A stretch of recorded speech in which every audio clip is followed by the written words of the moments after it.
Empower নামে একটি সামাজিক উন্নয়ন সংস্থা আইডিয়া এক্সচেঞ্জ নামের একটি প্রযুক্তি বিষয়ক কর্মশালার আয়োজন করেছে। নলেজ টেকনোলজির বিভিন্ন বিষয়ে এই কর্মশালায় আলোচনা করা হয় এবং এইটা যে আয়োজন করা হয় এই এমপাওয়ার কিন্তু যদি ধরেন আমাদের বাংলাদেশের যেটা ছিল হচ্ছে আমাদের ট্যাগলাইন ছিল ডিজিটাল বাংলাদেশ, এখন ওখান থেকে আমরা স্মার্ট বাংলাদেশে গেছি যেখানে আমরা 4টা ক্যাটাগরিতে সেটা নিয়ে আসলে আমরা কথা বলছি। তো আসলে বেসিক্যালি আমরা স্মার্ট বাংলাদেশ যদি করতে চাই তাহলে integration important. Integrating foreign technology আগামী পৃথিবীতে কেমন বদল আনবে তা নিয়ে বক্তারা আসলে আলোচনা করেন।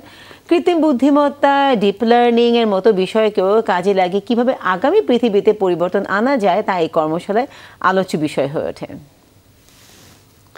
এবং এই জাতীয় জায়গাতে ধরেন আমাদের যদি বলি যে আইটি সেক্টরে যে বড় পরিবর্তন, যদিও এআই আইটি অন্য জিনিস, কিন্তু ফাউন্ডেশন তো আসলে আইটি দিয়ে শুরু হয়।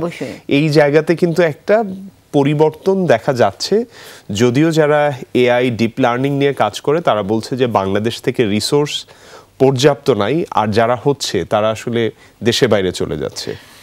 কিন্তু আমরা যদি পুরোপুরি আমাদের সামগ্রিকভাবে যদি আমাদের ভিশন 41-এর কথা চিন্তা করি তাহলে সেখানে কিন্তু আসলে প্রধানমন্ত্রীকে সাধুবাদ দিতে হয় যে তিনি কিন্তু অনেক আগে এই যে মানে 4G বা আমাদের এই যে ইঞ্জিনিয়ারিংয়ের যে মানে চেঞ্জেসটা আসছে সেটা কিন্তু অনেক আগেই কিন্তু তিনি আসলে দেখেছিলেন এবং সেটা যখনই বিশ্বের সাথে তাল মিলিয়ে চলার জন্য কিন্তু তিনি কখনো কিন্তু ওখানে ধীর হননি, সবসময় সেইটাতে এই ইভলভটা তিনি আসলে সবসময় অ্যাপ্রিসিয়েট করেন।